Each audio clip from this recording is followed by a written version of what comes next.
सर्दियों में दिवाली के साथ पोल्यूशन बढ़ता है। फ्रेंच में एक वर्ड कहते हैं फेट अकम्प्लीट, कि भाई ये तो होता ही है हर साल, कोई बात नहीं, ये तो होना ही है करके जो है ना एक नॉर्मल हो गया। नॉर्मल हो गया। शिकागो स्टडी आई अक्टूबर 2023 में कि हर भारतीय का जो यहाँ पैदा होता है उसका जीवन काल 5.3 साल कम हो जाता है और दिल्ली वासियों का 11.9 साल। जहाँ आपकी नाक करीब 2-2.5 फुट पे है, यू विल रियलाइज दैट जो बच्चे इनहेल कर रहे हैं इट इज फार मोर। अगर आप कभी किसी प्लेग्राउंड में अपने बच्चों के साथ थोड़े फुटपाथ के लेवल पे बैठिए ताकि आपकी नाक एक 6 साल के बच्चे के लेवल पे हो, जो डस्ट उड़ रही है खेलने से, चलने से, जो वाहन के एग्जॉस्ट आपके स्कूल के बाहर, कैसे समझाएं पब्लिक को कि आप जो मॉनिटरिंग कर रहे हैं और जो हमारा डेली एक्सपीरियंस है, हो सकता है उसमें कई गुना का फर्क हो। 3 बजे के बाद लगभग 8 बजे तक, जब तक धूप पूरी तरह से नहीं निकलती है, एयर पॉल्यूशन लेवल बहुत हाई होता है। तो उस समय बच्चों को प्रोटेक्ट करना जरूरी है, खास करके छोटे बच्चों को। पूरे दिल्ली को एक यूनिट मान के हर सीजन का स्टडी किया और उसके ट्रेंड्स भी निकाले, तो कुल मिला के आप मतलब हैरान हो जाएंगे कि अक्टूबर, नवंबर, दिसंबर में कोई डिक्लाइन नहीं है।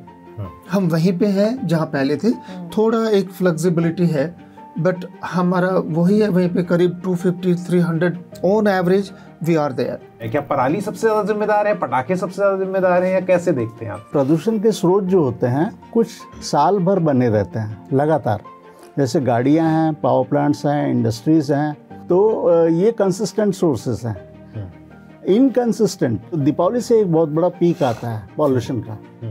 फॉर्चुनेटली इस बार ये हुआ कि वेदर कंडीशंस फेवर कर गई और वो पीक अवॉइड हो गया। कितना बड़ा बर्डन महिलाओं पर परिवार में इसके कारण पड़ता है? पूरे साल भर ये पोल्यूशन रहता है, बच्चे ज़्यादा अफेक्टेड हैं, पर घर में सिर्फ बच्चे भी नहीं हैं, आप खुद अफेक्टेड हैं और आपके जो माँ बाप हैं। सो देयर आर फैमिलीज जिनमें बड़े बुजुर्ग भी साथ रहते हैं, तो विमेन का बर्डन अब मैनी फोल्ड बढ़ गया है, मुझे लगता है। 100 साल पहले कैलिफोर्निया में ऐसा ही पॉल्यूशन था जितना इंडिया में अभी है। कैलिफोर्निया में जो व्हीकल्स की संख्या है वो 10 गुना बढ़ गई और पॉल्यूशन 10 गुना कम हो गया। तो इसका मतलब ये है कि मॉडिफाइबल है। यस, मतलब ये कहना कि आप तरक्की कर रहे हैं तो प्रदूषण झेलना पड़ेगा, ये एक मिसनोमर है। नहीं, ये गलत है। हमारे पास ज्ञान है, अब इसको हमें इम्प्लीमेंट करना है और इम्प्लीमेंटेशन में it has to be a mass movement, but my focus would be on administrator and policy makers. नमस्कार। इस साल सर्दियों का मौसम आने में देरी हुई है। नवंबर दिसंबर में तापमान असामान्य रूप से ऊपर रहे हैं, लेकिन वायु प्रदूषण के स्तर इस साल वैसे ही चिंताजनक बने हुए हैं जैसे हर साल सर्दियों में हो जाते हैं। दिल्ली और विशेष रूप से उत्तर प्रदेश के कई हिस्सों में एयर पोल्यूशन का स्तर बहुत खराब है। वायु प्रदूषण का हेल्थ पर इंपैक्ट बढ़ता जा रहा है। साल दर साल आ रही इस समस्या को लेकर न्यूज लॉन्ड्री ने एक कैंपेन शुरू किया है, फाइट टू ब्रीथ, यानी हवा का हक, साफ हवा का हक। आज मेरे साथ इस बारे में बातचीत करने के लिए विशेषज्ञों का एक खास पैनल है। हमारे साथ हैं विवेक चट्टोपाध्याय, जो दिल्ली स्थित centre for science and environment में क्लीन एयर प्रोग्राम के प्रिंसिपल प्रोग्राम मैनेजर हैं। Professor S K. ढाका दिल्ली के राजधानी कॉलेज में पढ़ाते हैं और physics, climate change, air quality management और मीथेन इमिशन पर उनका काफी काम है। इसके साथ मेरे साथ हैं डॉक्टर जी.सी. खिलनानी, जो 40 साल से अधिक समय से लोगों का उपचार कर रहे हैं। पहली बार जब मैं डॉक्टर खिलनानी से मिला था तो वो दिल्ली के all India institute of medical sciences यानी एम्स में थे, और अभी डॉक्टर खिलनानी दिल्ली स्थित PSRI institute of pulmonary critical care and sleep medicine के चेयरमैन हैं। डॉक्टर खिलनानी के बारे में एक बात और कि ग्लोबल क्लीन एयर पर पोल्यूशन और हेल्थ पर WHO की जो टेक्निकल एडवाइजरी कमेटी है वो उसके मेंबर भी हैं। और हमारे साथ हैं मौलश्री जोशी। मौलश्री जो हैं वो एक आर्किटेक्ट हैं और वॉरियर मॉम संस्था की सदस्य हैं, जो बच्चों के लिए काफ़ी काम करती हैं। इस पैनल में उनकी मौजूदगी एयर पोल्यूशन के खिलाफ महिलाओं की भूमिका या उनके कंधों पर जो बर्डन होता है समस्या से लड़ने का, उसे समझने में हमारी मदद करेगी। आगे बढ़ने से पहले मैं चीज़ों को संदर्भ में रखने के लिए कुछ आंकड़े और तथ्य आपको बता देता हूं। ये आंकड़े और तथ्य क्या कहते हैं? वायु प्रदूषण कम से कम भारत के लिए अब केवल दिल्ली जैसे बड़े शहरों की या भीड़भाड़ वाले इलाकों की समस्या नहीं रही। ये देश के अपेक्षाकृत छोटे शहरों और ग्रामीण इलाकों में भी काफी खतरनाक हो रहे हैं। IQ एयर की रिपोर्ट के मुताबिक भारत दुनिया का तीसरा सबसे प्रदूषित देश है। दिल्ली दुनिया की सबसे प्रदूषित राजधानियों में है, यानी दुनिया की तमाम जो राजधानियों की अगर आप लिस्ट बनाएंगे तो उसमें दिल्ली बहुत ऊपर होगा। WHO कहता है कि दुनिया में करीब 70 लाख लोगों की प्रीमेच्योर डेथ होती है वायु प्रदूषण के कारण। अब इसको हम एक दूसरे आंकड़े के साथ कंपेयर करते हैं ताकि आपको समझ में आए। WHO के आंकड़ों को देखें तो कोविड-19 के कारण 2020 में 50 लाख लोगों की मौत हुई थी। हालांकि 2021 में और ज्यादा लोगों की मौत हुई इससे, लेकिन एक साल का आंकड़ा हमें अंतर बताता है कि जितना हमें एयर पोल्यूशन से डेथ हो रही है 2020 में कोविड से ही उससे कम लोग मरे। हेल्थ में काम करने वाली जो पत्रिका है लैंसेट, उसके मुताबिक भारत में आउटडोर प्रदूषण 23 लाख लोगों की समय से पहले मौत का कारण बनता है। ये लैंसेट के आंकड़े हैं, 23 लाख लोग।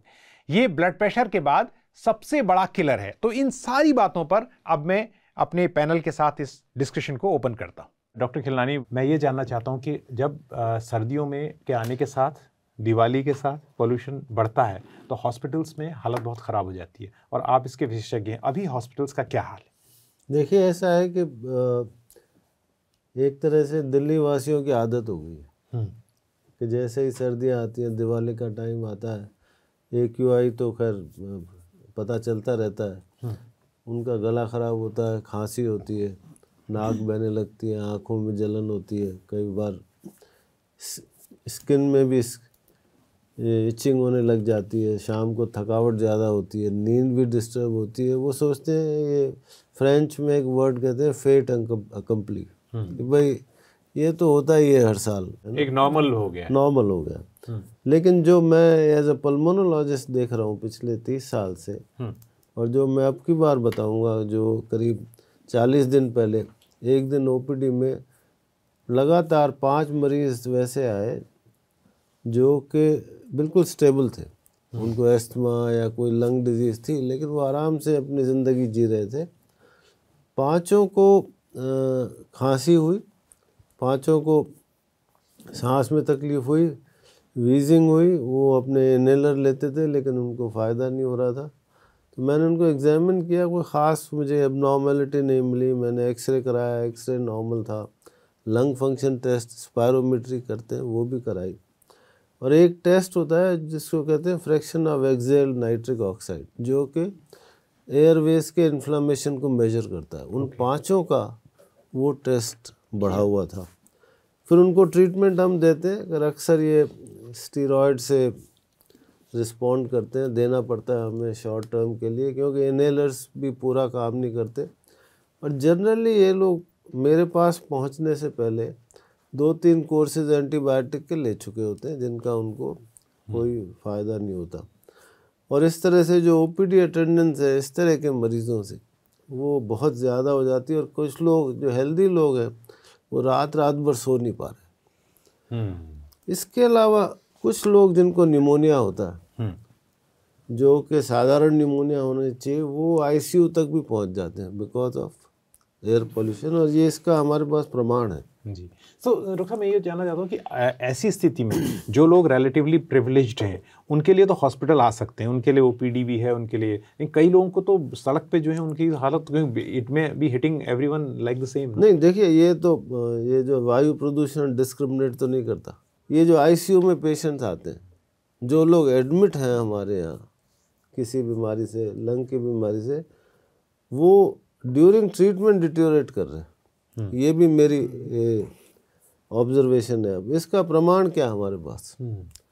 प्रमाण ये है कि शिकागो स्टडी आई अक्टूबर 2023 में, जिसमें ये बताया गया कि हर भारतीय का जो यहाँ पैदा होता है उसका जीवन काल 5.3 साल कम हो जाता है, और दिल्ली वासियों का 11.9 साल, लगभग 12 साल कम होता है। तो और उसके अलावा जो इससे भी ज़्यादा स्ट्रॉन्ग प्रमाण हमारे पास आया था कोविड के टाइम पर। कोविड क्या होता है? कोविड एक निमोनिया है। और कोविड में जैसे नॉर्थ इटली और सदर्न इटली में सबसे ज़्यादा प्रभावित हुआ था, आपको याद हो तो, बहुत ज़्यादा मौतें हुई थी। मिलान में वहाँ शुरू हो गया। जी हाँ। तो जो नॉर्थ इटली है वो पॉल्यूटेड होता है, सदर्न इटली इज क्लीनर। तो नॉर्थ इटली में जो मोर्टेलिटी थी वो 3 टाइम्स ज़्यादा थी, विच वॉज जो कि ये माना गया कि पॉल्यूशन की वजह से। सिमिलरली जर्मनी और यूरोप में एक स्टडी कंडक्ट हुई थी जो उन्होंने डेटा एनालाइज किया कि जब 85% डेथ्स वहाँ हुई थी जहाँ NO2 लेवल 50 to 100 था, और जो जहाँ NO2 लेवल 15 ppm से कम था वहाँ बहुत कम डेथ्स हुई थी। अमेरिका में भी ये था कि हर माइक्रोग्राम इंक्रीज हुआ PM 2.5 तो कोविड की डेथ्स बढ़ गई। ये बहुत सॉलिड हमारे पास एविडेंस था।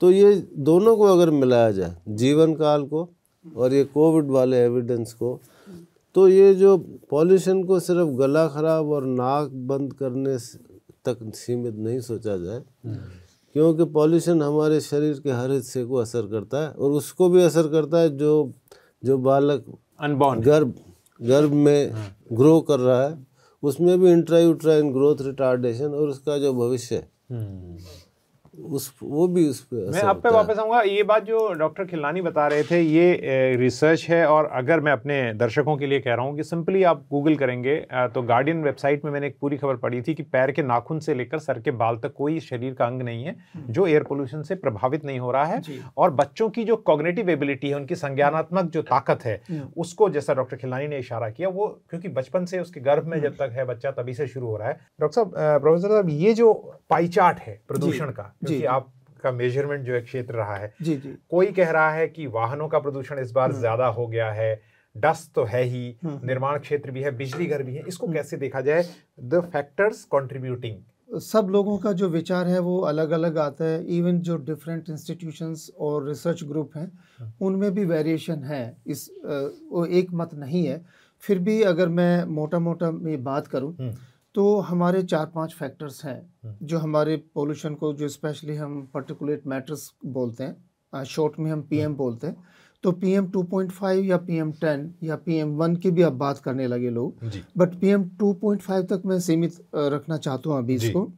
तो जो हमारे बहुत ही महीन पार्टिकल्स हैं, ये जैसे डॉक्टर खिलनानी ने बताया अभी, क्योंकि ये मेन कारण है, और ये हमारे सांस के द्वारा अंदर जाता है और अंदर ऑर्गन्स में जाके इफेक्ट करते हैं, और जितने भी और बारीक कण हैं वो PM 1 उसका भी मेजरमेंट्स हुआ है, उसके भी कुछ मेजरमेंट्स हैं, बट इतना नहीं है जितना PM 2.5 का है।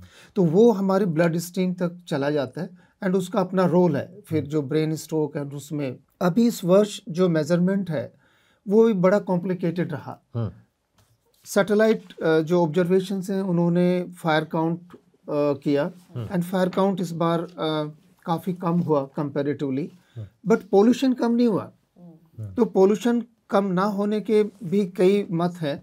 इसमें कई लोगों ने ये मेजरमेंट किया है कि क्योंकि जो कुछ सैटेलाइट्स हैं, उसका फेमस VIIRS सैटेलाइट है जो नवंबर के पहले हफ्ते में ख़राब हो गया था, तो जो नंबर ऑफ काउंट्स है या उसका जो पास ओवर है हमारे नॉर्थ इंडिया से, उसके टाइमिंग्स, ऐसा मैं सुना है कि वहाँ पे कई शॉप्स पे उनके टाइमिंग्स भी लिखे हैं पंजाब में जी, जो एक कारण जिसको हम कंट्रीब्यूटिंग फैक्टर मानते हैं।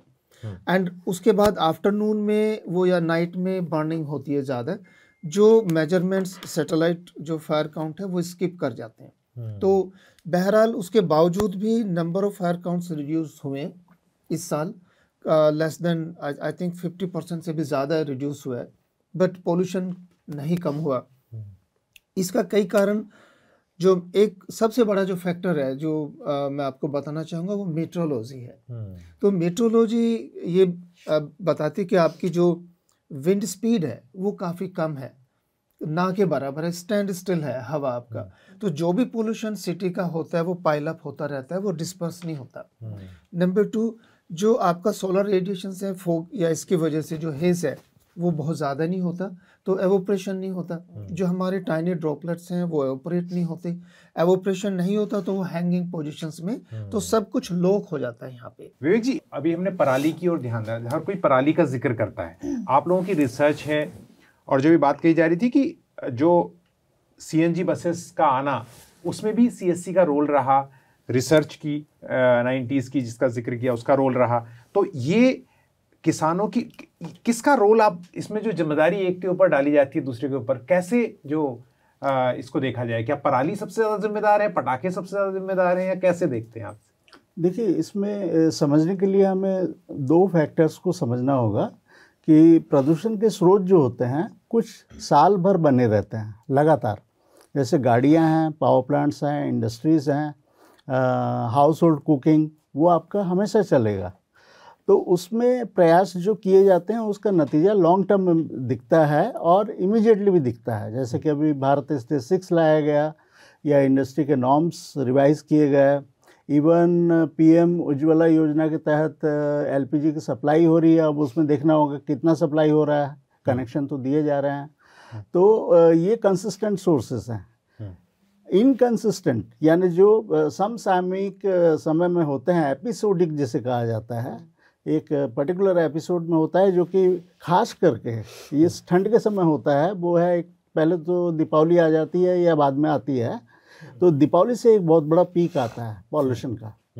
फॉर्चुनेटली इस बार ये हुआ कि वेदर कंडीशंस फेवर कर गई और वो पीक अवॉइड हो गया, ज़्यादा लिंगर नहीं हुआ। पर उसके बाद मेट्रोलॉजिकल कंडीशंस लीड का काम करती है, और हमारा जो प्लानिटरी बाउंड्री लेयर है, जहाँ तक मिक्सिंग हाइट होती है, पॉल्यूशन ऊपर जाके फैल सकता है, डाइल्यूट हो सकता है हॉरिजॉन्टली और वर्टिकली, वो स्पेस कम हो जाता है, हवा डेंस हो जाती है और एक इन्वर्जन लेयर सा फॉर्म हो जाता है। उससे क्या होता है कि ये प्रदूषण इस क्षेत्र से बाहर नहीं निकल पाता।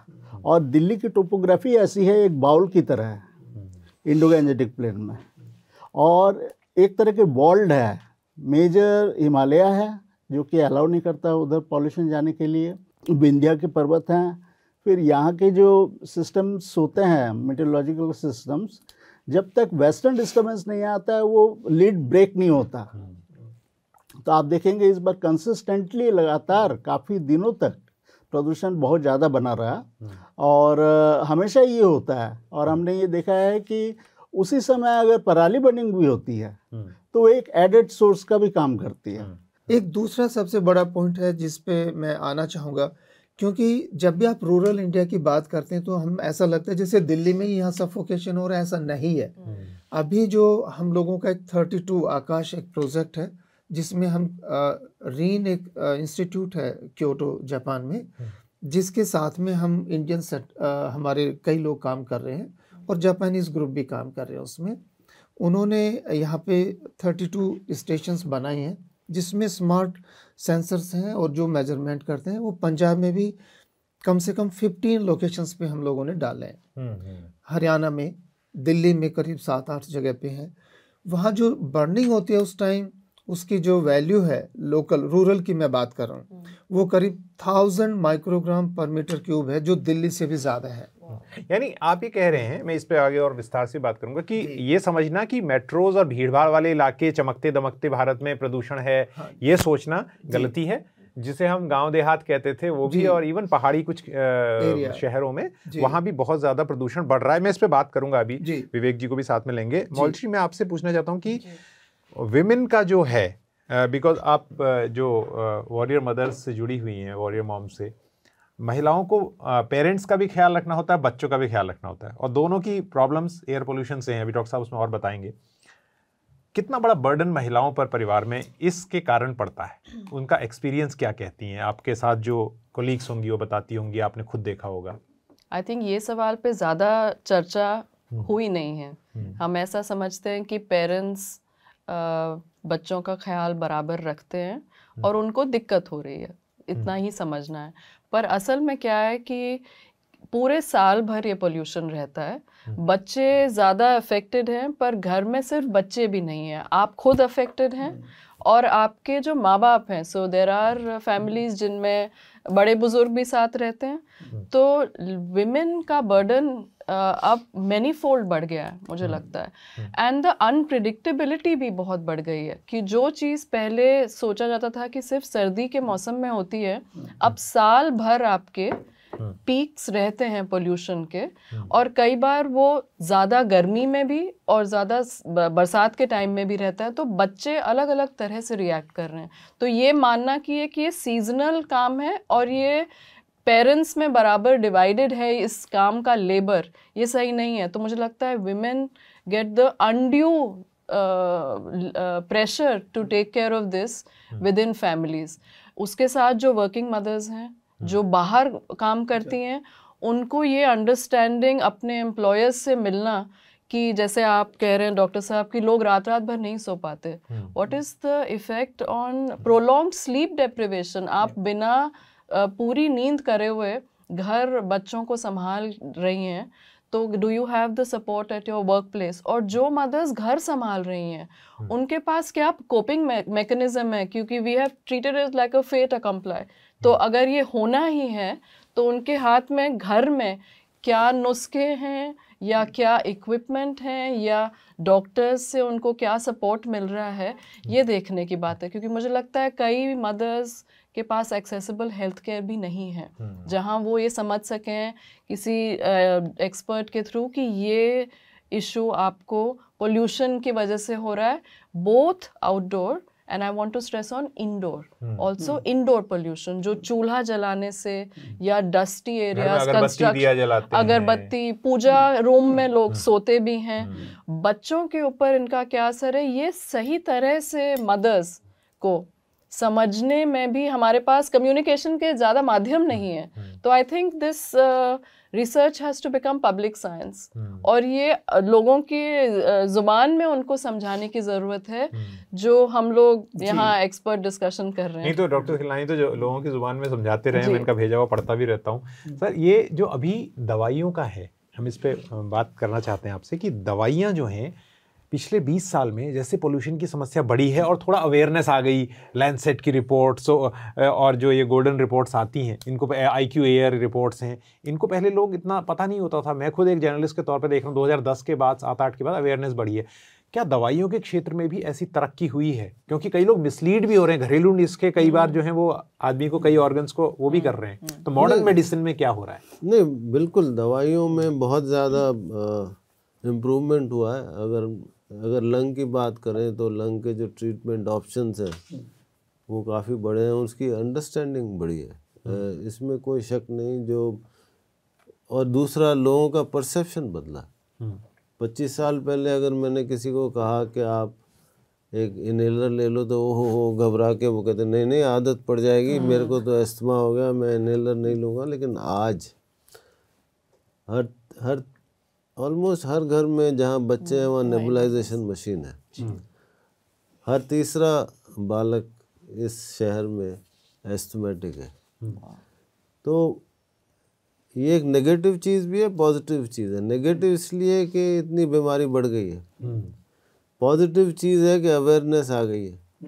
क्योंकि इनहेलेशनल थेरेपी या एरोसोल थेरेपी जो होती है वो आइडियल ट्रीटमेंट होता है एस्थमा, ब्रोंकाइटिस, COPD के लिए, जो कि लोग पहले नहीं लेते थे। अब वो लेना शुरू किया है तो उनका क्वालिटी ऑफ लाइफ, मोर्टेलिटी जो एस्थमा से होती थी वो अब कम हो गई है। लेकिन जो पॉल्यूशन का जो इफ़ेक्ट है उस पे जो स्टडीज़ आई हैं पिछले 15-20 साल में, वो आई ओपनर है। और एक्चुअली पॉल्यूशन का तो 1942 के पहले किस वेस्टर्न वर्ल्ड में भी पता नहीं था, it was only during London fog. London fog क्या था? लंदन फॉग ऐसे नहीं था एक दिन में हुआ था, क्योंकि वो डेटा कलेक्ट कर रहे थे, मोर्टेलिटी डेटा। तो उनको पता चला कि 3 महीने के दौरान 12,000 एक्स्ट्रा डेथ हो गई। तो उन्होंने कहा ये कैसे हो गया? डेटा था तो था, इंडिया में डेटा कम है इसलिए हमें पता नहीं। तो वो 12,000 डेथ तब उनको पता चला कि ये फॉग की वजह से हुई है, या जिसको हम स्मॉग कहते हैं, लंदन स्मॉग कहते हैं उसको जी। और स्मॉग होता है fog plus air pollution is called smog. और ये कोल की वजह से तब वो इंग्लैंड में इंडस्ट्रियलाइजेशन चल रहा था, बहुत ज़्यादा इस्तेमाल, कोल बहुत इस्तेमाल हो रहा था। वहाँ से कहानी शुरू हुई कि ये एयर पोल्यूशन हमारी सेहत को असर कर रहा है, क्योंकि ये मैन मेड प्रॉब्लम है।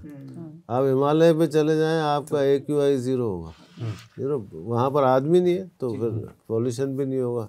ये हमारा क्रिएट किया हुआ है, तो इसलिए यही बात मैं कह रहा था जो आपने कही है। मतलब मैं इसमें आपसे भी चाहता हूँ, और ये कि जैसे आपने कहा कि मौसमी जो चीजें हैं, विंड स्पीड नहीं है, उसको तो हम कंट्रोल नहीं कर सकते, लेकिन हम इमिशन को कंट्रोल कर सकते हैं। हाँ, लेकिन मैं ये बताना चाहता हूँ कि फ़र्क ये है कि 100 साल पहले कैलिफोर्निया में ऐसा ही पॉल्यूशन था जितना इंडिया में अभी है, और बीजिंग में, चाइना में, टोक्यो में भी, चाइना में भी ऐसा ही पॉल्यूशन था जैसे दिल्ली में होता है। It was very bad. तो लास्ट 100 साल में कैलिफोर्निया में जो व्हीकल्स की संख्या है वो 10 गुना बढ़ गई और पॉल्यूशन 10 गुना कम हो गया। और बीजिंग ने करीब 2016 में इसको वॉर फुटिंग पे लिया, और न सिर्फ उनका पॉल्यूशन इम्प्रूव हुआ, उस शिकागो स्टडी ने बताया कि लाइफ एक्सपेक्टेंसी 2.2 ईयर बढ़ गई उनकी इन लास्ट 10 ईयर्स। तो इसका मतलब ये है कि मॉडिफाइबल है। मतलब ये कहना कि आप तरक्की कर रहे हैं तो प्रदूषण झेलना पड़ेगा, ये एक मिसनोमर है। नहीं, ये गलत है, ये गलत बात, ये गलत है। सिर्फ ये है कि जरूरी ये है कि हमारे जो पॉलिसी मेकर्स हैं, एडमिनिस्ट्रेटर्स हैं, वो इस पर ध्यान दें और उस पे इन्वेस्ट करें। और इम्प्लीमेंटेशन, नॉलेज है, उसको इम्प्लीमेंटेशन करना जरूरी है।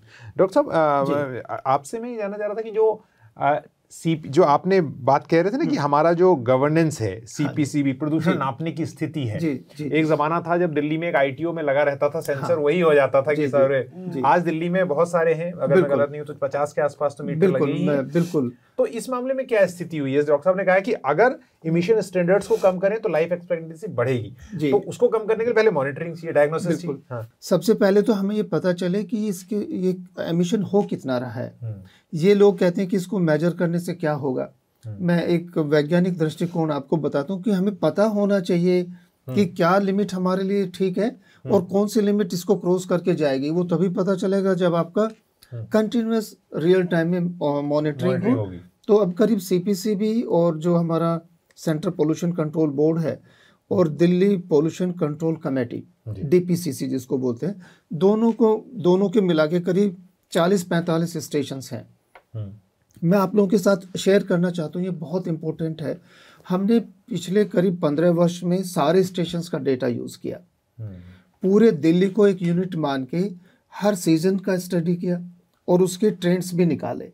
तो कुल मिला के आप मतलब हैरान हो जाएंगे कि अक्टूबर, नवंबर, दिसंबर में कोई डिक्लाइन नहीं है।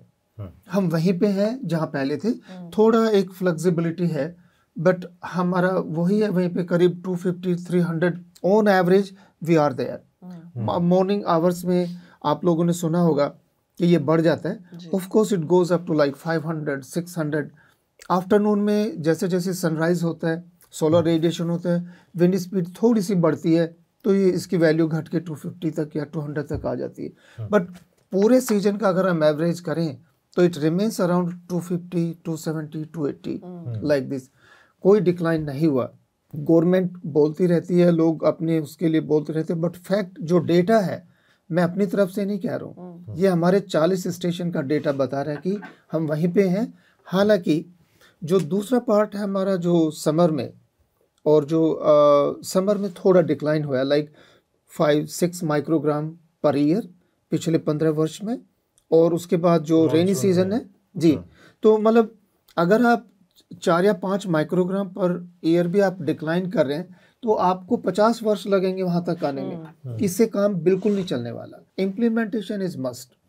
1-2 सोर्सेज की ओर आप बात कर रहे थे, जो हमारे ये जो NTPC वाले हैं, करीब 13 स्टेशंस हैं, मतलब ये जो हमारे थर्मल पावर प्लांट है जो दिल्ली के चारों तरफ है, उनका असेसमेंट नहीं होता बाय मिस्टेक। उनका कंट्रीब्यूशन भी करीब 7-8-10% की रेंज में आ जाता है।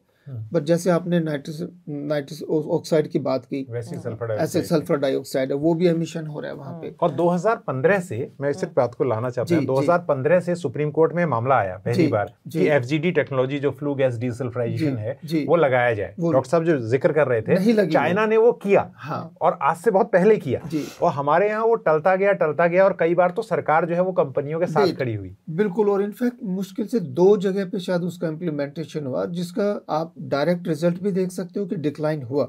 सुप्रीम कोर्ट ने भी कहा है कि आप हमारा ये इम्प्लीमेंटेशन ठीक से नहीं हो पा रहा, जो आप देख रहे हो एनजीटी ने भी कहा है कि ये नहीं हो पा रहा। वो आदेश तो होता है बट वो आदेश पूरी तरह से पारित मतलब इम्प्लीमेंटेशन नहीं होता। लोग चोरी छिपे उस कंस्ट्रक्शन चलता रहता है, घरों में कवर करके चलता रहता है, एरोसोल से स्प्रे पेंट सब चल रहा है। कितना हार्मफुल है ये, ट्रांसपोर्ट का कितना आ रहा है, then pollution, then agriculture waste burning, उसका कितना कंपोनेंट है।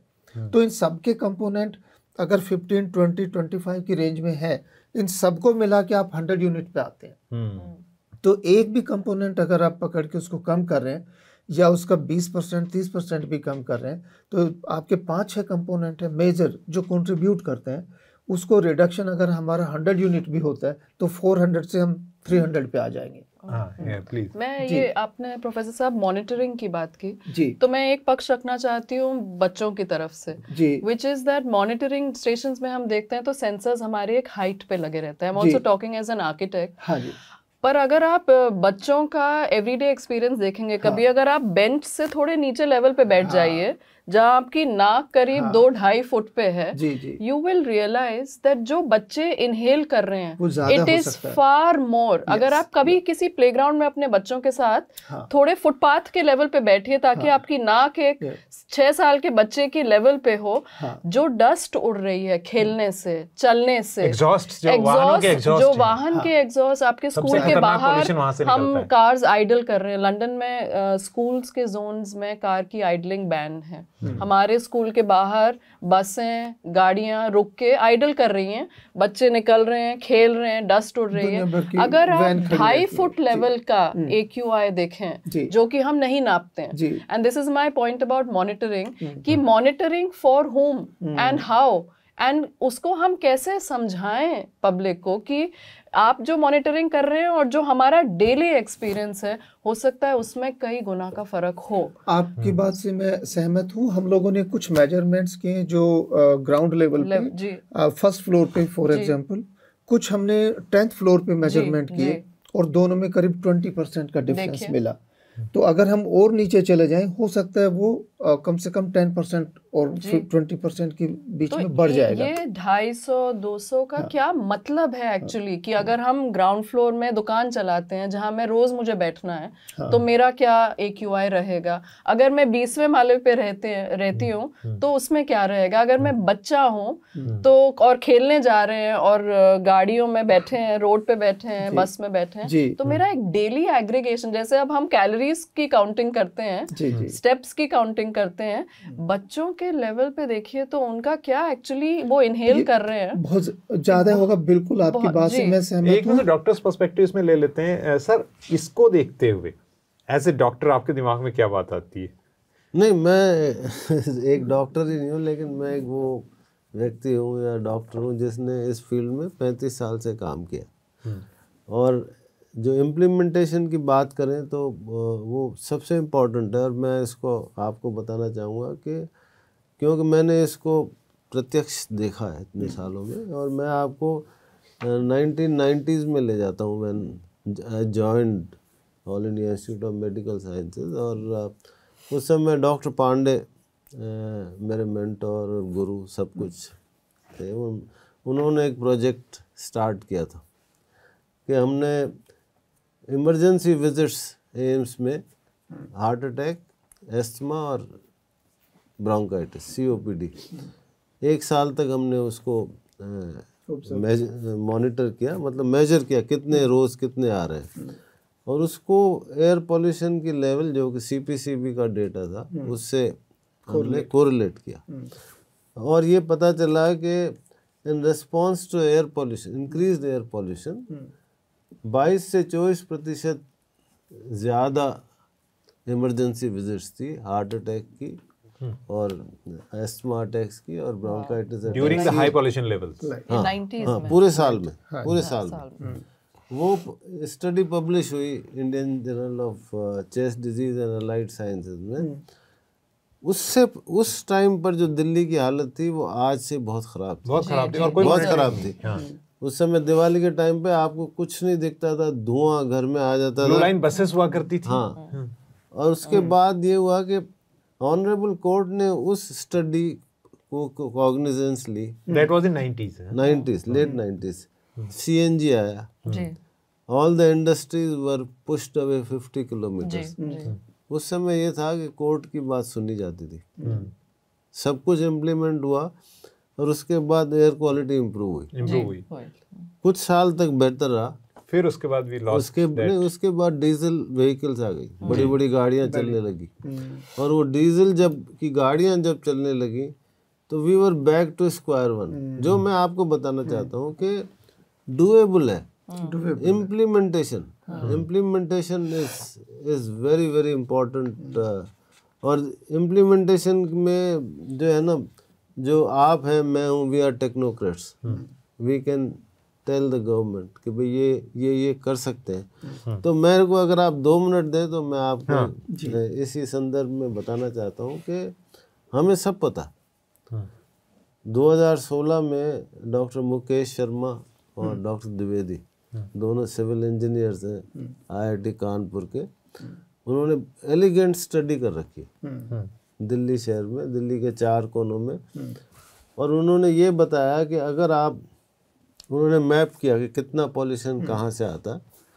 अगर आप कुछ स्टेप्स अगर दिल्ली में लें, जो कि बहुत बड़े स्टेप नहीं है, उसमें ट्रांसपोर्ट को तो सबको पता है कि भाई आप BS6 को यूज़ करें, इंजन क्वालिटी और फ्यूल क्वालिटी, वो तो इम्पोर्टेंट है।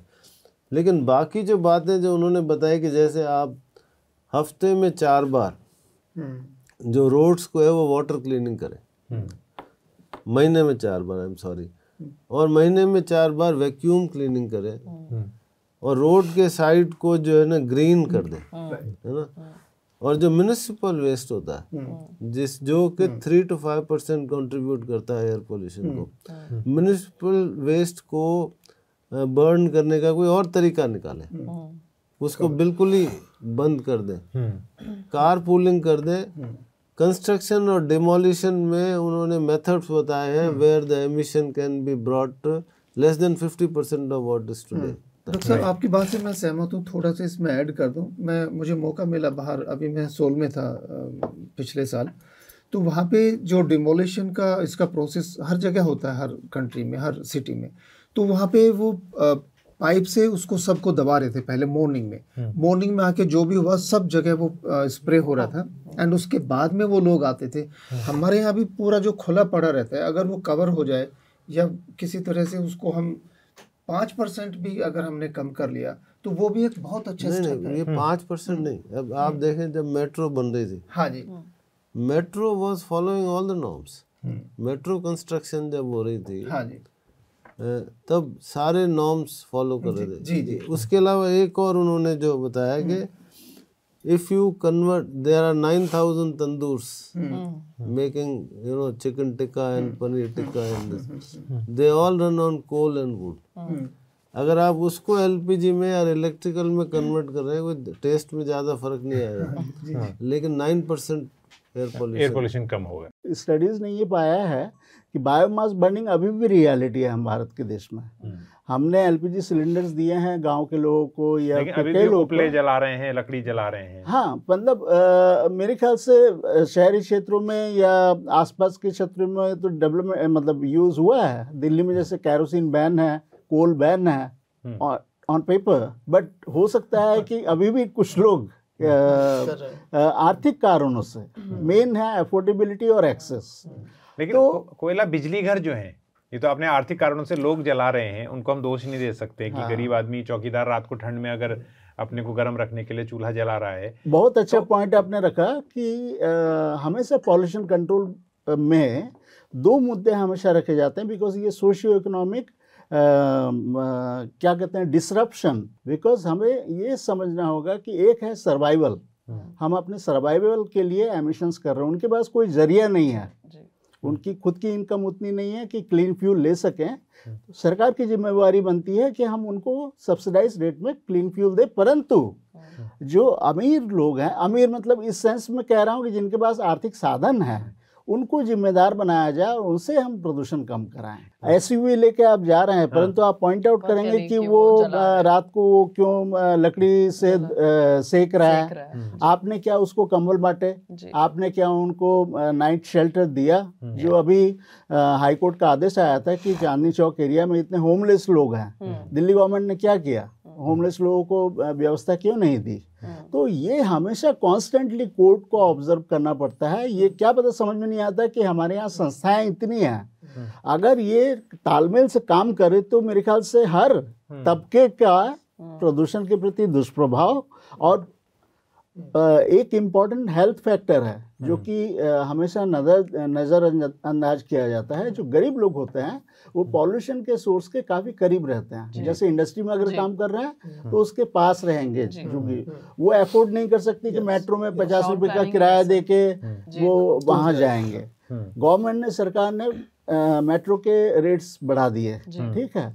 अब स्टूडेंट्स ने उस समय विरोध भी किया था, परंतु गरीब लोगों के पास कोई चारा नहीं है, तो उनको वही इस एरिया में रहना है, सड़क के साइड में रहना है, तो एक्सपोजर लेवल और न्यूट्रिशन लेवल उनका कम होता है, तो प्रभाव जो है वो ज़्यादा हो जाता है। एक बात बता दीजिए मुझे कि आप जो है ये जो कॉस्मेटिक है, अब तो खैर दिल्ली सरकार ने खुद मान लिया कि स्मॉग टावर जो है वो फेल हो गया उनका, क्योंकि हम तो हमेशा कहते रहे हैं सभी लोग यहाँ पैनल में जो है पॉल्यूशन को सोर्स पर रोकिए, लेकिन घरों के अंदर जो एयर प्यूरिफायर लगाते हैं ये भी एक धोखा है। देखिए वो एक ऐसा है कि हम देखिए वाटर प्यूरिफायर तो सक्सेसफुल है, बिकॉज वो एक कॉम्पैक्ट सिस्टम है, आप पानी पी रहे हैं उसमें। एयर प्यूरिफायर जो है वो आपकी PM 2.5 आपकी कम कर रहा है, सिर्फ गैसियस पॉल्यूटेंट्स जो होते हैं, नाइट्रोजन ऑक्साइड, कार्बन मोनोऑक्साइड, उनको ख़त्म करने के लिए उसमें व्यवस्था नहीं है, ठीक है। उसमें जो आपके जो फिल्टर्स लगे हुए हैं वो इवन पोलेंस, बैक्टीरिया, इनको न्यूट्रलाइज कर सकता है, पर न्यूट्रलाइज करने के लिए ओजोन का इस्तेमाल होता है जो अलग घातक है।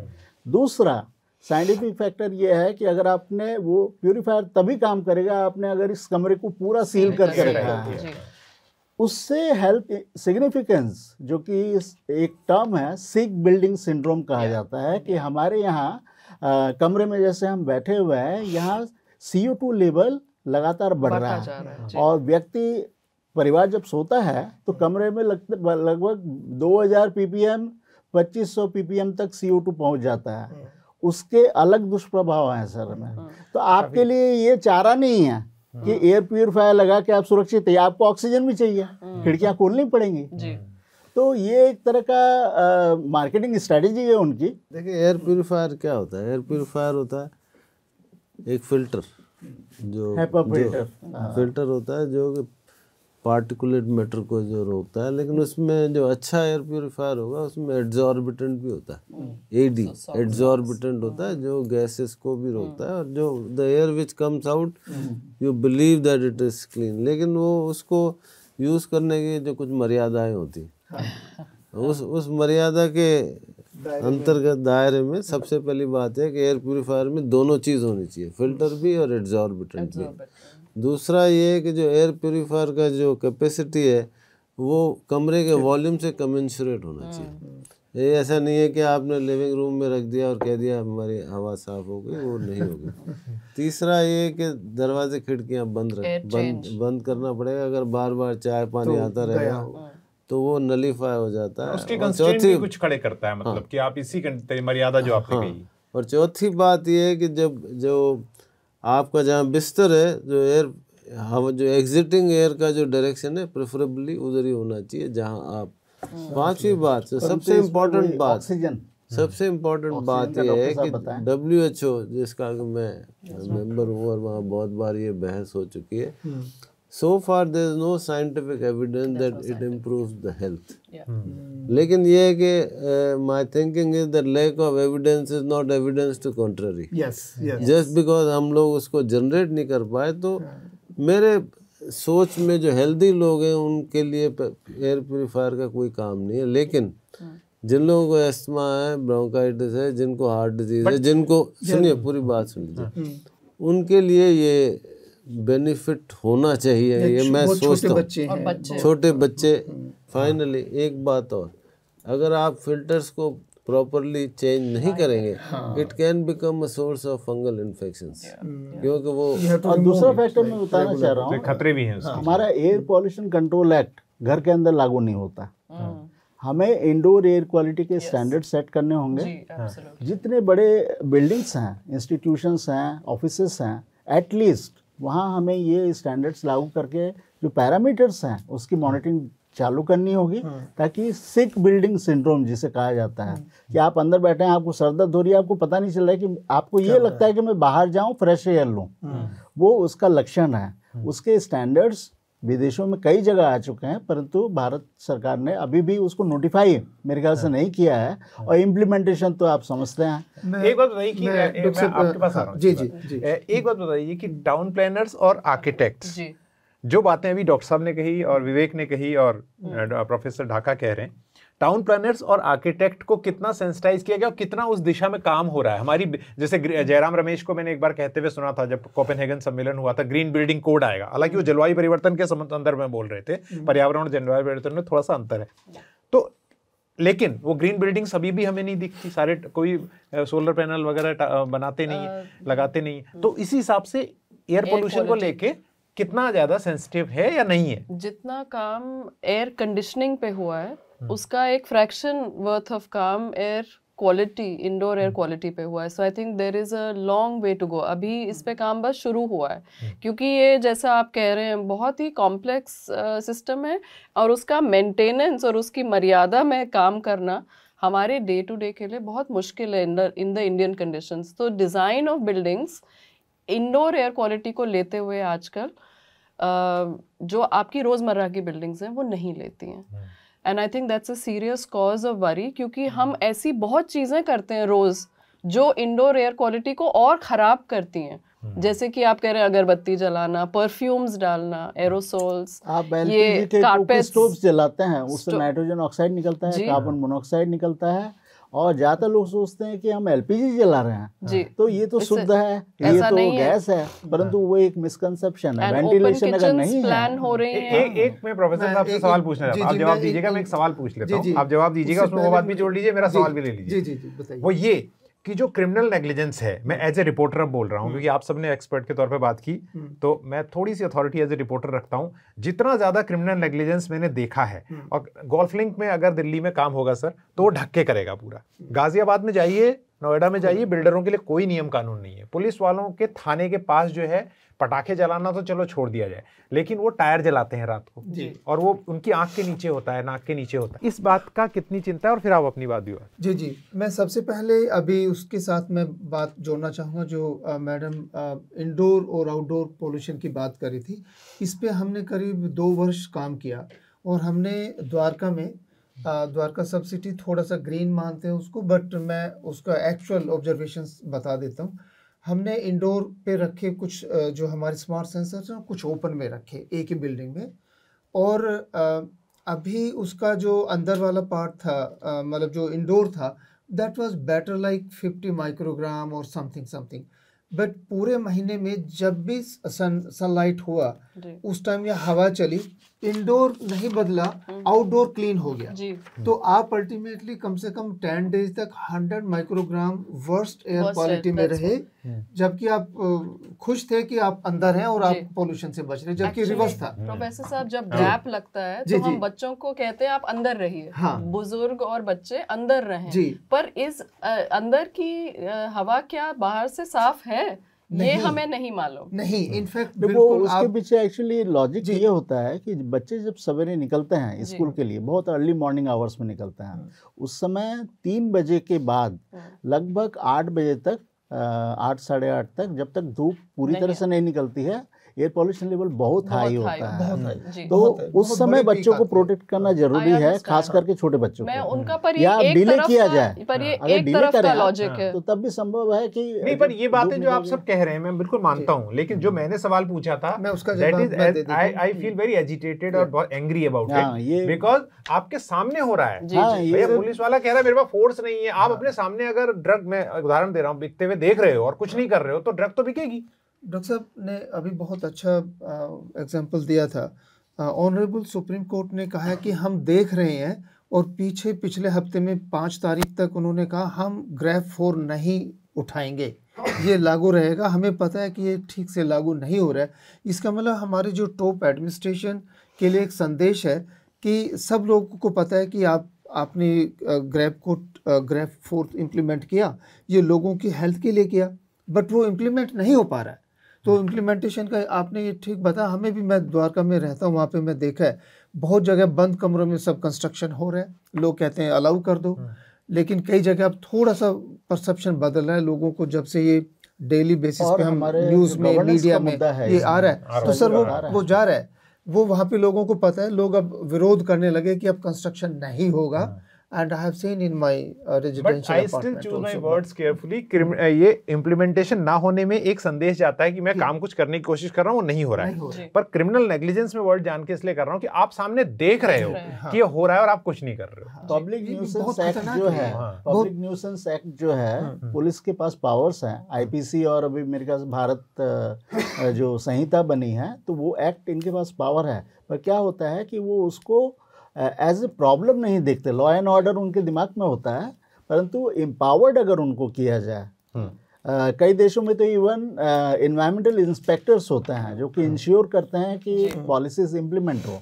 दावा करती है सरकार कि हमने 300-350 टीमें बनाई हैं, परंतु आप कभी भी उनको देखेंगे नहीं, कभी भी एक्शन, या वो बड़े प्रोजेक्ट के पास जाएंगे, उनको बंद करवा देंगे, बट बहुत जो स्मॉल जगह पे जो परसेप्शन है कि कुछ हम करें, ये it's a perception link problem, क्योंकि अगर हमें नजर ही नहीं आएगा, जैसे पेड़ का सवाल है, दिल्ली में जो हम पेड़ इतने हर मिनट 5 पेड़ कट रहे हैं, दैट काइंड ऑफ थिंग, अगर हमें दिख ही नहीं रहा है कि पेड़ हमारे लिए जरूरी है, तो हमें जलता हुआ टायर भी नहीं नजर आएगा। जब किया जाता है तो एक बड़ा इलिटिस्ट अप्रोच होती है, जैसे बीआरटी है, अहमदाबाद में बीआरटी चल रही है, ठीक ठाक चल रही है।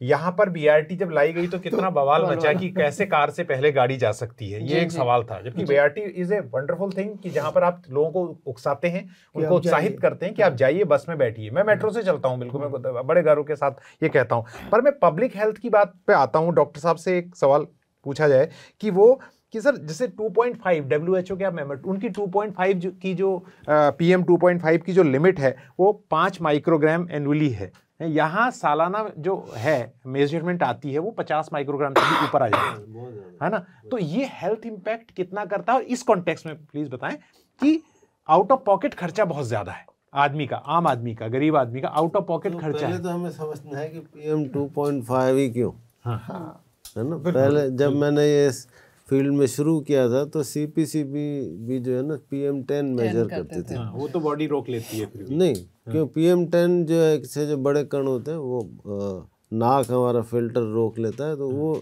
लंग की तरफ चले जाते हैं। लेकिन जो PM 2.5 होता है वो फेफड़े के निचले हिस्से में, जिसको एल्वियोलस कहते हैं, जहाँ गैस एक्सचेंज होती है, वहाँ तक पहुँच जाता है और वहाँ बीमारी और डैमेज करने का पोटेंशियल रखता है। लेकिन जो बिल्कुल डिस्कस नहीं होता वो रिसर्च पार्टिकल होता है, वो PM 0.1 ultra fine particulate matter.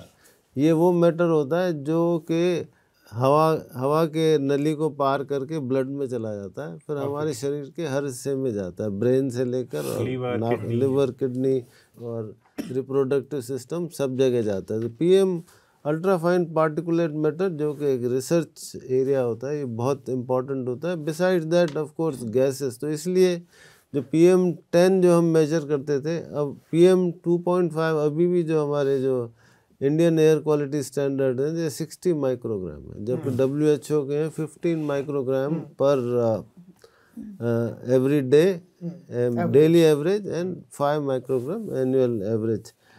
और इसके अलावा जो है ना, हमारे शरीर को इसका क्या असर होता है ये तो मैं शुरू में ही बता चुका हूँ कि जो है ना, तो ये WHO के स्टैंडर्ड बेस्ड ऑन स्टडीज है, और I always say no amount of air pollution is safe. Let us, yeah, as hepatologists often tell that no amount of alcohol you are consuming is safe. आप थोड़ा सा वो एक दूसरा issue है, नहीं मैं बता रहा हूँ। हाँ, तो इसलिए जो है ना वो टॉक्सिक है। हाँ, जो PM 2.5 जो है ना, ये इसकी वैल्यू है, लेकिन PM 2.5 सिर्फ नहीं, और PM 2.5 एक नहीं होता जी। PM 2.5 is a aerodynamic diameter, cut off limit है वो। उसके नीचे सारे छोटे लेकिन जो सर मुझे जरा फिनिश तो जो PM 2.5 पटाखों से निकलेगा उसमें पोटेशियम होगा, बेरियम होगा, स्ट्रॉन्शियम होगा, परमानेंट डैमेज करेगा। PM 2.5 जो पेट्रोल से निकलेगा उसमें ओजोन बनेगी, NO2 ज़्यादा होगा। PM 2.5 जो डीजल से निकलेगा वो लंग का कैंसर करेगा। तो PM 2.5 एक नहीं होता। PM 2.5 is a measurable particle that we have, but it will differ whether it's a road dust or a petrol dust or a diesel dust or पटाखों की dust, नेचर। और दूसरा जो AQI जो आपके माध्यम से मैं बताना चाहता हूँ, रोज लोग कहते हैं आज AQI 300 हो गया, ये होता क्या? आफ्टर ऑल AQI कहाँ से आया? AQI आया 2012 में, जब गवर्नमेंट ऑफ इंडिया ने डॉक्टर मुकेश शर्मा की चेयरमैनशिप में कमेटी बनाई to give a one measure which will tell us how bad is the air pollution ना। उसका मैं भी एक हिस्सा था हेल्थ साइड से, तब मैं एम्स में काम करता था। तो इसके 6 कंपोनेंट होते हैं, और वो कंपोनेंट वही है जब शुरू से हम बोल रहे हैं, PM 2.5/2 PM 10, carbon monoxide, nitric oxide, sulphur dioxide and lead and ozone. और उसमें अलग अलग उसकी स्ट्रेंथ देते हैं, और उसकी कैलकुलेशन से एक मेजर निकल के आता है जिसको हम AQI कहते हैं। तो ये हमें समझना चाहिए। तो summarising it, that damage caused by air pollution is immense. Yes. Final round में सबसे मैं ये जानना चाह रहा था कि क्या सोल्यूशन हो सकते हैं, लेकिन विवेक मैं आपसे इसको इस तरह से पूछूंगा कि NCAP जो आया हमारा 2019 में आया, आज भी 30 से ज़्यादा शहर NCAP के अंदर ऐसे हैं जहां मीटरिंग नहीं है, राइट। और उसके अलावा फिर हमने सेंट्रल एयर क्वालिटी मैनेजमेंट ये जो कमीशन भी बना, CAQM बना, ये सब। उस हिसाब से आप दोनों से कि सरकार क्या कर सकती है कदम उठा के, डॉक्टर साहब ने भी बात बड़ी मुखरता से कही कि इट कैन बी डन। हमने ब्लू लाइन बसेस को हटाया, CNG को इंट्रोड्यूस किया, ऐसा नहीं है, बीच बीच में हमने सफलताएं पाई हैं, पर हमने खोते गए हैं। तो उस लिहाज से एक एक करके पहले आप बता दें, देखिए कि क्या किया जा सकता है। एनकेप की रिव्यू की थी तो उसमें हमें एक खास बात देखने को मिली कि सरकार का जो मैट्रिक्स है जजमेंट करने का कि शहर कितना वो है, वो 2 तरह से है। एक तो वो जज कर रही है कि सरकार एक शहर PM 10 को कितना कम किया, उस हिसाब से उनको फंड मिलता है। और दूसरा मैट्रिक्स है कि कितना आपने काम किया विभिन्न क्षेत्रों में, उसके हिसाब से रैंकिंग होती है। तो आप देखेंगे दिल्ली एक्शन तो लेता है, तो एक्शन के हिसाब से वो ऊपर जाता है रैंकिंग में, परंतु इम्प्रूवमेंट के मामले में एकदम बॉटम में है। तो मैट्रिक्स को पहले आप इम्प्रोवाइज कीजिए। सेकंड ये है कि आपने पहले कहा था कि PM particulate matter is the reduction strategy, हमें इतना कम करना है, परंतु बाद में वो PM 10 फोकस्ड हो गया, बिकॉज PM 10 की मॉनिटरिंग देश भर में होती है। और नॉन अटेनमेंट सिटीज़ में जैसा आपने कहा जो कि लगातार प्रदूषित रहते हैं, वहाँ PM 2.5 के एक सेंसर्स ज़्यादातर लगे हुए हैं। एक सेंसर जो होता है कभी भी उपयुक्त नहीं होता पूरे शहर की हवा को वो करने के लिए। तो हमें मॉनिटरिंग तो डेफिनेटली बढ़ानी है, परंतु पॉल्यूटेंट्स को मल्टी पॉल्यूटेंट करना पड़ेगा, क्योंकि ये जो सिस्टम है कि हम एक पॉल्यूटेंट PM 10 करें तो उसमें क्या होता है कि रोड क्लीनिंग की मशीनें खरीदना, ये फवारे जो हैं वो लगा देना, ये कॉस्मेटिक एफर्ट्स, इसमें ये स्मोक टावर हम लगा दिए। रियल एफर्ट्स कमर्शियल सोर्सेज के लिए इंडस्ट्री में हमने देखा कि फंडिंग का यूटिलाइजेशन सबसे कम है, जिससे सबसे ज़्यादा कंबशन एमिशंस आते हैं। व्हीकल्स में काफ़ी कम है, रोड 71% फंड ले रहा है। और ये जब फैक्ट हमने बताया सरकार से, हमने ये भी कहा कि आप इसको दायरा बढ़ाइए, क्योंकि सारे देश प्रदूषण को पूरी तरह से कॉम्प्रिहेंसिवली कम करता है, और खास रूप से जैसे डॉक्टर साहब ने बताया कि टॉक्सिक फ्रैक्शन में फोकस लेते हैं। अदरवाइज हम कहते हैं कि राजस्थान सबसे प्रदूषित है, वहाँ तो थार डेजर्ट है और धूल से भरा हुआ है, पर वो पीएम और दिल्ली का जो पार्टिकुलेट मैटर है उसमें बहुत अंतर है, क्योंकि यहाँ का पीएम अगर आप रोड डस्ट बिल लें तो उसमें कई टॉक्सिक्स आपको मिल जाएंगे, और जो विशेष रूप से मैं अल्ट्रा फाइन पार्टिकल्स जो बताया डॉक्टर साहब ने, PM 2.5 में अगर आप फोकस करेंगे तो इवन अल्ट्रा फाइन्स को भी आप कंट्रोल कर सकते हैं। तो मेरे ख्याल से एनकेप में काफ़ी सुधार की ज़रूरत है, ट्रांसपेरेंसी नहीं है। आप देखेंगे रैंकिंग तो आ जाती है, परंतु सरकार रिपोर्ट नहीं देती है कि शहर कैसे रैंकिंग को प्राप्त किया पब्लिक डोमेन में। इससे सिटीजन्स भी कॉन्फिडेंट नहीं होता है। वैसे हमें मालूम है कि कुछ शहर अच्छे काम कर रहे हैं, परंतु जैसे कि बनारस काफ़ी ज़्यादा रिडक्शन हुआ, हो सकता है कि प्रधानमंत्री हमारे वहाँ से हैं तो काफ़ी अच्छा एक्शन भी ले रहे होंगे, परंतु हमें कॉन्फिडेंस भी तो होना चाहिए कि उन्होंने अच्छा क्या किया तो सीख सके हम। मुझे लग रहा है कि मैं थोड़ा सा आगे बढ़ाता हूँ उनकी बात को, क्योंकि और एक बात ये भी मैं कह दूं, जो आप बात को आगे बढ़ा रहे हैं कि प्रदूषण को रोकने का सर्वोत्तम तरीका वही है जो डिजास्टर को रोकने का, कि उसे होने ही न दिया जाए। तो स्रोत पे, सोर्स पे पोल्यूशन रोकना है। स्मॉक टावर से मुझे बड़ी तकलीफ है। इनफैक्ट जैसे नॉक्स और सोक्स की अभी हम बात कर रहे थे, और हमने बीच में चर्चा आई थी कि जो NTPC के करीब 13 सेंटर्स हैं दिल्ली NCR में, अगर उसमें इम्प्लीमेंटेशन किया जाए तो कम से कम वो जो गैसेस हैं जो इतनी खतरनाक है, डॉक्टर साहब ने एक एग्जाम्पल दिया था इटली का, वहाँ पे जो नॉक्स था, जो नाइट्रिक ऑक्साइड वाला पार्ट था, वो ज़्यादा खतरनाक लेवल पे था, और उसकी वजह से वहाँ कई गुना डेथ हुई है सदर्न उसके मुकाबले। तो ये एक इम्प्लीमेंटेशन वाला पार्ट है जिसमें सुधार की जरूरत है। और बिजली घरों से जो SO2 निकलती है, जी उसी पे मैं ये कह रहा हूँ कि वहाँ पे वो कंट्रोल डाइल्यूट कर दिया है। और ये जी SO2 को डाइल्यूट ही कर दिया। वो कह रहे हैं कि हमारे यहाँ जो कोल आता है वो हाई ऐश कोल है, सल्फर कम है, परंतु एनर्जी लेवल जो है आपको सेम चाहिए पावर प्लांट चलाने के लिए, तो आप ज्यादा कोल जलाएंगे तो SO2 तो बराबर आ रहा है।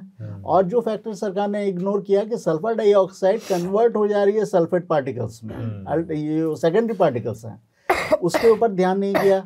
हमने उसको क्या किया कि SO2 का जो स्ट्रैटेजी है उसको मेरे ख्याल से अब इतना लंबा कर दिया है कि वो शायद इम्प्लीमेंट ही ना हो। नॉक्स के स्टैंडर्ड्स डाइल्यूट कर दिए। इनफैक्ट एक पॉइंट इन्होंने बहुत अच्छा किया, मैं जरा सा और बता दूं, सेकेंडरी पोल्यूटेंट्स पे सर चर्चा कम होती है, बट विद इन 48 आवर्स जो गैस से पार्टिकल्स में कन्वर्शन है, वो PM 2.5 में कन्वर्शन है, वो एक बहुत बड़ा मुद्दा है और वो ज़्यादा खतरनाक है। उस पर कदम उठाने as a mother, as a women who take burden of this problem, आप बताएं कि क्या आपको लगता है मांग होनी चाहिए सरकार से, सरकार का ध्यान खींचने के लिए? फिर डॉक्टर साहब।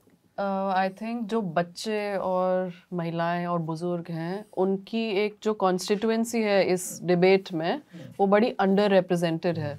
And my right to breathe हमें समझ आता है, but on a day to day basis can I say my right to play, my right to know, मैं प्ले पे आना चाहती हूँ कि दिल्ली के बच्चे आज की डेट में साल भर ऐसे चुनिंदा दिन हैं जहां वो सेफली बाहर खेल सकते हैं। What does that do? और शहरों में भी ये जी मैं दिल्ली के बच्चों के तरफ से बोल रही हूँ कि आप खेल नहीं पा रहे। तो there's a generation of children जो बिना खेल, खुले में खेल, एंड देखिए जो खेल अब आप दिल्ली में देख रहे हैं वो इंडोर मूव हो रहा है, which is also very polluted. Basements में खुल गए हैं, प्ले एरियाज, मॉल्स में खुल गए हैं, वहां बच्चे जा रहे हैं, दो तरह के पोल्यूशन फेस कर रहे हैं, बाहर का और अंदर उनका क्या बढ़ रहा है, screen time. So that's another kind of pollution which is on social media, and this is a real double whammy, you know। उनको जो वो बच्चे क्या करें दिन भर, उनकी जो मेंटल और फिजिकल हेल्थ पे इसका इम्पैक्ट है।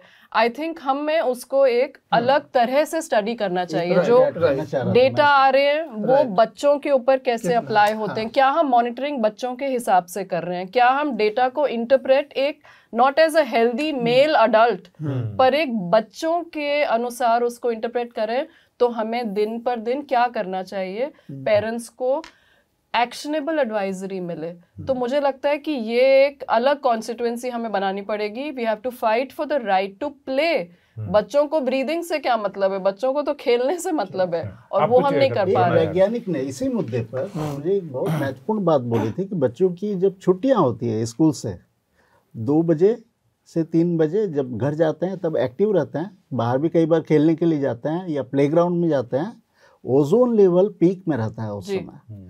तो हम यूनिपॉल्यूटेंट, एक पॉल्यूटेंट के ऊपर फोकस रहते हैं, परंतु बाकी पॉल्यूटेंट्स के ऊपर ध्यान नहीं देते। हम कहते हैं धूप अच्छी है, बाहर खेलिए। और पहले central pollution control board health studies कराता था, मेरे ख्याल से ये क्यों बंद कर दिया उन्होंने? 2012-13 के बाद कॉम्प्रिहेंसिव स्टडी हुई नहीं। अब तो सरकार खुद मना भी कर देती है कि पॉल्यूशन डिनाई करती है कि फूड हैबिट्स के चलते अर्ली डेथ हो रही है। जो डॉक्टर साहब ने भी कहा था कि किस तरह से एक्सपेक्टेंसी लाइफ की कम हो रही है, तो क्वालिटी ऑफ लाइफ। सर आखिर में मैं आपसे पूछना चाहता हूं, because you have worked around 3 decades in AIIMS, which is a सबसे बड़ा हमारा रिसर्च इंस्टीट्यूट और सरकारी अस्पताल है, पब्लिक हेल्थ के हिसाब से आप क्या चाहेंगे सरकार करे? क्योंकि एक तो है आदमी बीमार पड़ रहा है, कम से कम दिल्ली, मुंबई, बेंगलोर जैसे शहरों में उसके पास ऑप्शन है, कुछ लोग पैसा भी है, PSRI जैसे हॉस्पिटल भी हैं और भी है, लेकिन नीम का थाना में जहां गया पास में, वहां पर इतनी माइनिंग है, वहां पर भी लोग बहुत बीमार पड़ रहे हैं, बिस्तरों में पड़े हुए हैं,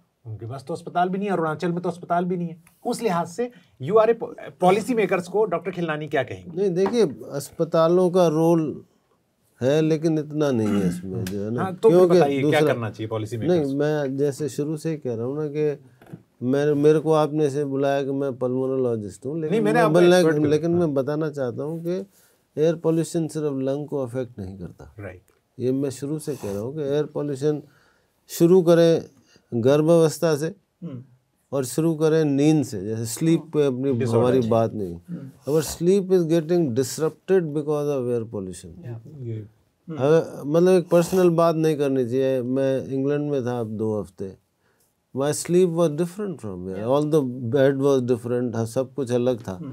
तो ये बहुत कम बात होती है इस बारे में। कार्डियक की बात करें या डायबिटीज़ की बात करें, हार्ट अटैक्स की बात करें या स्ट्रोक्स की बात, dementia has become a big problem of age the, जैसे हमारी लाइफ एक्सपेक्टेंसी बढ़ रही है तो डिमेंशिया जिसको हो जाती है तो उसकी लाइफ तो ख़राब हो जाती है, जो फैमिली होती है केयर गिवर्स की, उसकी लाइफ बहुत ख़राब हो जाती है। तो बात को छोटी करें कि हमारे हर हिस्से पे day to day life, longevity, quality of life, quality of newborn is getting affected.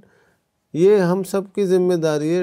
It has to be a multi prong approach और थोड़े मेजर एक्शन भी होने चाहिए ऑफेंडर्स के खिलाफ, मेजर अकाउंटेबिलिटी होनी चाहिए। मेजर उससे कहूँगा कि हर एक का अपना अपना रोल है, रिसर्चर का अपना रोल है, जो सिविल इंजीनियर है उनका अपना रोल है, आर्किटेक्ट का अपना रोल है, फिजिसिस्ट का अपना रोल है।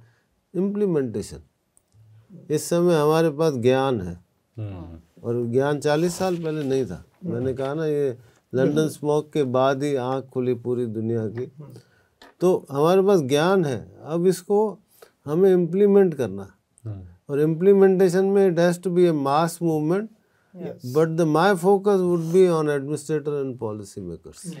तो मैं आखिर में कहूँगा कि जो बात हमारे तमाम विशेषज्ञों ने कही उसमें ये जोड़ते हुए कि पॉलिसी मेकर्स के बारे में जो ज्ञान उपलब्ध है उसका इस्तेमाल करें, लेकिन 2 चीज़ें हैं, अकाउंटेबिलिटी जो उत्तरदायित्व है वो भी फिक्स किया जाए, और प्यूनिटिव एक्शन जो हैं, जो ऑफेंडर्स हैं उनके खिलाफ वो भी तय हों, और लोगों में जागरूकता हो। ये 3 चीज़ें जब मिलती हैं, तमाम जो सुझाव आए उनके साथ, तो शायद जो है वायु प्रदूषण जो खतरनाक है बहुत ज़्यादा, जो सारे पैनलिस्ट ने कहा, उसको सिर्फ फेफड़ों की समस्या न समझी जाए, सांस की समस्या न समझी जाए, वो बहुत बड़ी है। तो फाइट टू ब्रीथ के इस एपिसोड में अभी इतना ही। हवा का हक जिसको दिलाने के लिए लगातार जागरूकता फैलाई जानी जरूरी है, और लिखना और स्वतंत्र पत्रकारिता में कहूँगा उसको भी सहयोग करना ज़रूरी है, ताकि जिम्मेदारी तय की जा सके। पत्रकारिता का नासूर बन चुके विज्ञापन के मॉडल को खारिज करके खबरों की इस दुनिया को बदलिए, ताकि पत्रकारिता आपके लिए जवाबदेह बने। newslaundry.com/subscription पर क्लिक कीजिए और अपने मन मुताबिक पेमेंट का विकल्प चुनिए, क्योंकि हमारे सब्सक्राइबर्स का नारा है, मेरे खर्च पर आजाद हैं खबरें।